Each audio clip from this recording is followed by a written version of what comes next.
আজকে এই শীতে সব রকম সবজি দিয়ে ভাজবো পুঁই বিটুলি। তার জন্য বিট, গাজর, বিনস কেটে নিয়েছি ফুলকপি, একটা বড় সাইজের পেঁয়াজ, একটা কাঁচা লঙ্কা। ফুলকপিগুলো আলাদা করে ভেজেছি, নাহলে একদম গলে যায়।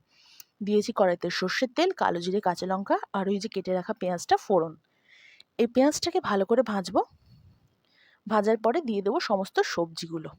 তা সবজিগুলোর সাথে কিন্তু পুঁই বিটুলি দেবো না, কারণ ওটা গলে পাঁক হয়ে যাবে। সবজিগুলো যখন একটু নরম হয়ে আসবে তখন দেবো। দিয়ে দিলাম পরিমাণ মতো নুন, হলুদ। এখনই মিষ্টিটা দেবো না, পরে অ্যাড করব সেটা। যখন একটু গলে আসবে পুঁই বিটুলিগুলো অ্যাড করলাম। এরপর ভালো করে ভাজবো। আর এটা না গরম ভাতে খেতে দারুণ লাগে। এই যে নরম হয়ে এসছে, আগে থেকে ভেজে রাখা ফুলকপিগুলো মিশিয়ে ভালো ভালো করে ভেজে নেব।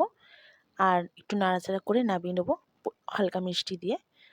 তাহলেই তৈরি হয়ে যাবে আমাদের এই পুঁই বিটুলি ভাজা। সব রকমের সবজি দিয়ে এটা দারুণ লাগে খেতে, আর ডায়েটের জন্য ভীষণ উপকারী।